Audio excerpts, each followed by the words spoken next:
GST नाम की कोई चीज है उसको खत्म किया जाए। किस बेस पे आप ड्यूटी लगाने का पैसा लेते हो, मुझे तो ये बताना होगा कि किस बेस पे।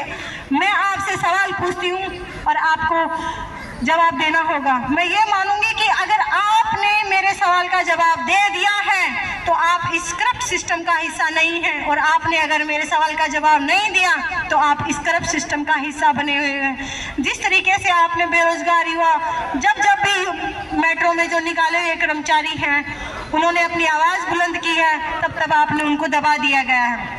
दबाओ आपने किसी तरीके से, किसी को आपने 2 महीने ड्यूटी करके दबा दिया, किसी को आपने पैसे दे के दबा दिया, किसी ने आपको पीट के दबा दिया, किसी ने आपको जेल भेज के दबा दिया। ऐसे एक बबलू भाई हैं जिनको आपने अच्छा खासा पिटवाया फिर जेल भिजवाया। आपने सोचा कि इतनी मार पड़ेगी अपने आप ही बैठ जाएगा बंदा, लेकिन वो भी ठीठ के ठीठ निकले, आज तक नहीं बैठे और वैसे के वैसे बैठ खड़े हुए हैं। और जब मैंने इसकी आवाज़ बुलंद की तो मैं उनके पीछे खड़ी पाई, मेरी आवाज उन तक पहुंची और आज मैं उनके साथ खड़ी हूँ। जब तक मेट्रो में ये भ्रष्टाचार फैलता रहेगा, चलता रहेगा, मेरी आवाज वैसे ही आगे बढ़ती रहेगी, मैं रुकने वाली नहीं। अगर मैंने जिस करप्ट सिस्टम के खिलाफ आवाज उठाई है वो नहीं दबेगी। राजस्थान से लेकर और दिल्ली तक ये आवाज उठेगी।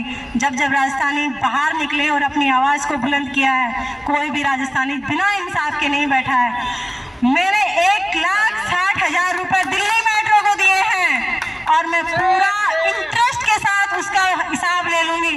और मैं चेतावनी देती हूँ, दिल्ली मेट्रो एमडी मुर्दाबाद, दिल्ली मेट्रो के कंपनियों को इस सिस्टम से बाहर करो और सिस्टम को मैनेजिंग तरीके से चलाओ। मैं ये कह रही हूँ कि कौन सा सिस्टम अपडेट कर रखा है। मैं भी राजस्थान से हूँ, संविदा पर कर्मचारी रखे जाते हैं वहाँ पे, लेकिन ऐसा बर्ताव नहीं किया जाता कि जब तक उनके हाथ और पैरों में हिम्मत होती है काम करवाया जाता है, उसके बाद में ठोकर मार दी जाती है।